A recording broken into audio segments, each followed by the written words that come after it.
Vlogmas Day 3. Still snowing. More snow. I think today I will stay home.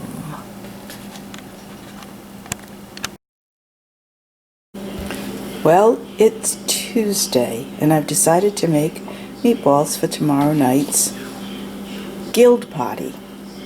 I've already got all the meatballs formed, little tiny meatballs, because I'm going to bring rolls and make little meatball sandwiches. I thought that would be easier to eat, so the smaller the meatball the better. So this is my quick meatball recipe. Throw everything in a bowl with a bunch of seasonings. I don't cut onions. I did put some raw garlic, some garlic that you get. You know the kind of garlic that you can buy already minced? Like this, squeezed garlic. I put squeezed garlic in, salt and pepper, some Italian herbs from a grinder. I have some basil and oregano Parmesan cheese that I put in there for flavor. I use traditional ragu sauce. Italian style breadcrumbs and some Italian style panko. Now I've got some olive oil in the pan with some garlic and Italian seasoning. I think I let it go too long. Let's put that on low. That's because I was looking for my camera. I'm keeping the camera away from the pan. I'm going to let that cool off a bit because it's getting very hot. So, what I do is brown these meatballs and then add the old world ragu, maybe a can of petite diced tomatoes, maybe some tomato paste and tomato sauce if I need more sauce to be added to the mixture. But basically that's my quickie meatball recipe in sauce. So I'm making it Tuesday for tomorrow, Wednesday, because everyone knows, I don't know if this is true or if it's just an old wives' tale, but it is said that when you cook food on one day and heat it the next day, it's always better the second day. We'll find out if that's true. I always do that because it makes the day of the party a little less hectic to get things ready for. Okay, so that's the quick meatball recipe. Hi, Day 3 Vlogmas. This is what I promised to show you yesterday and ran out of time. So this was the work I did yesterday. I cleaned up this room. It was looking worse than it was. I forgot to put that paper in storage, but I might be using it again soon.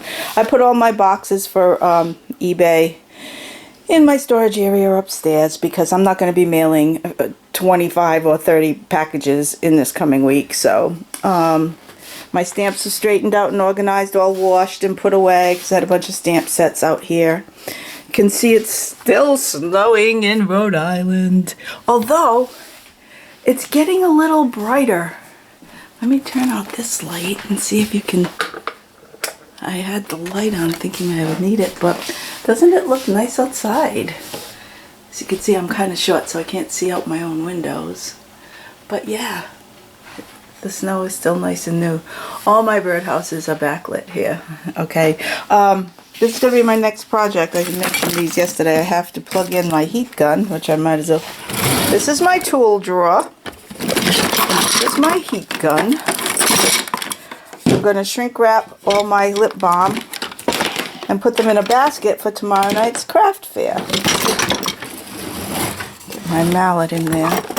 On my drawers. This big old piece of furniture had a top.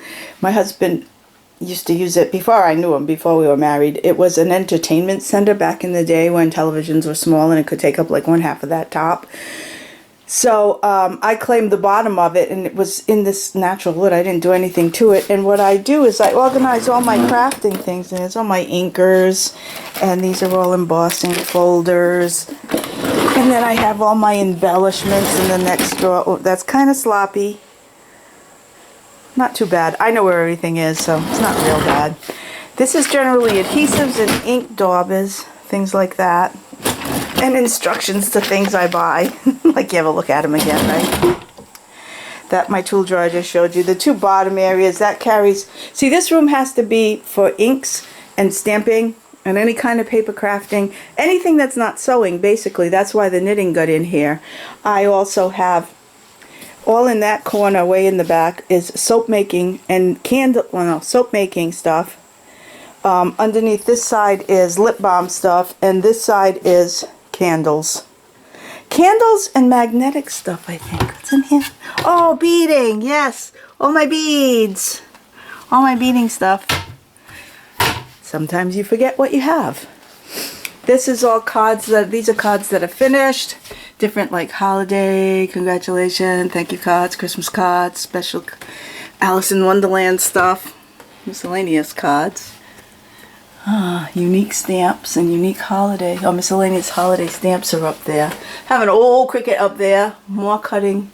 That's a soap kettle. A couple of soap kettles to melt if you're doing melt and pour soaps. This is miscellaneous cellophane bags and such. I always like to make things and put stuff in cellophane bags. This is more paper. Smaller pieces of specialty paper. Here's Christmas paper. I have paper for all the holidays. I have paper maps. Oh, that was last year's Christmas project. All sorts of designer series paper in there. And my regular cardstock is just all housed here, here, and there's some behind that supply box. This is a box of stuff for things to be sold on eBay.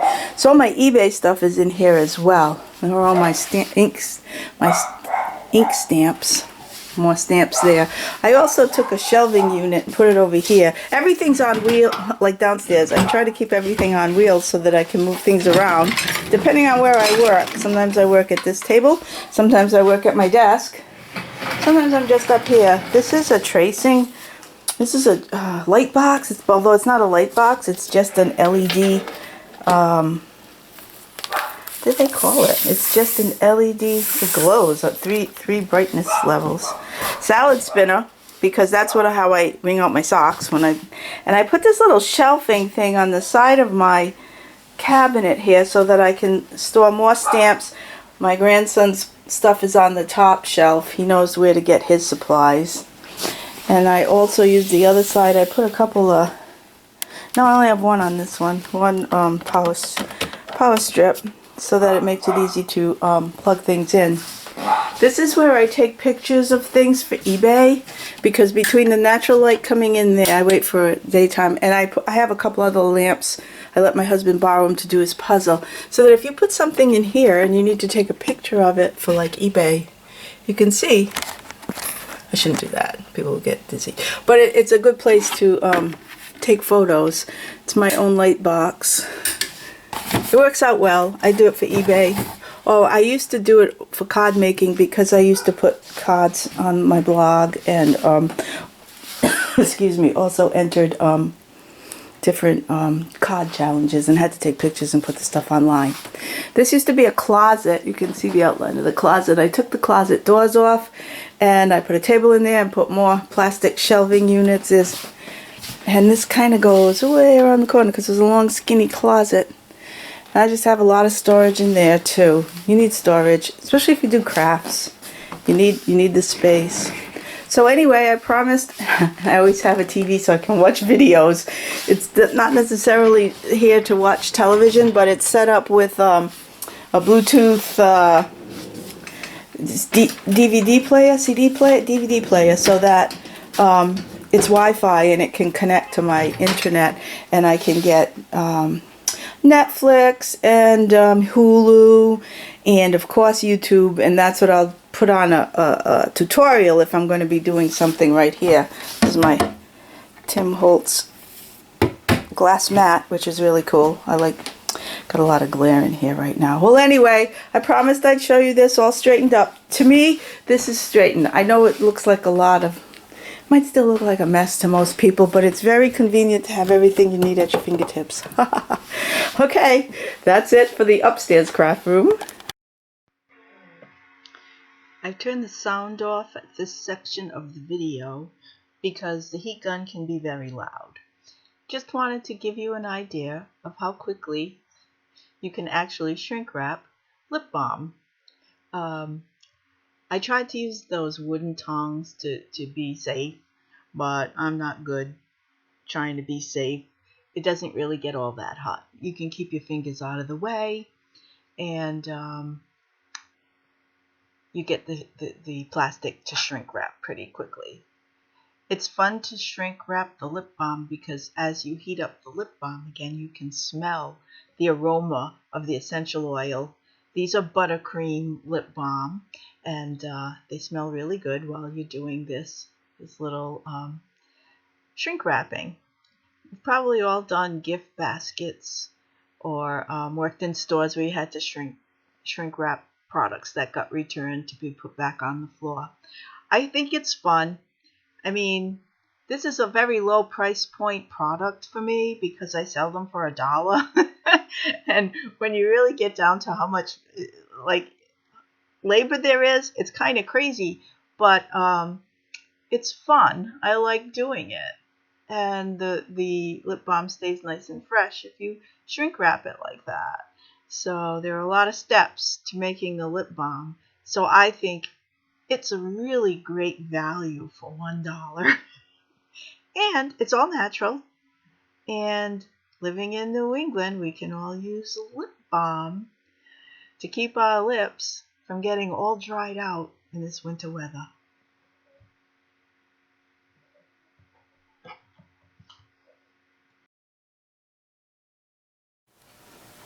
Here I am back again. I want to show you just a quick little packaging thing I've just come up with for my craft presentation tomorrow evening at the Guild Christmas party. I decided, among other things, one of the things I'm making are some bracelets. I'm making stitch marker or progress keeper bracelets. Some of them are stitch markers, some of them are progress keepers. You can see they have the little hook on them. Okay, but I just didn't want to, shove them on a table like this and say, here, take your pick. Who wants to do that, right? So let me show you what I've come up with. I have some cellophane bags. They happen to be long, but I can either fold them or cut them. Anytime I have an opportunity to buy cellophane bags, I buy them.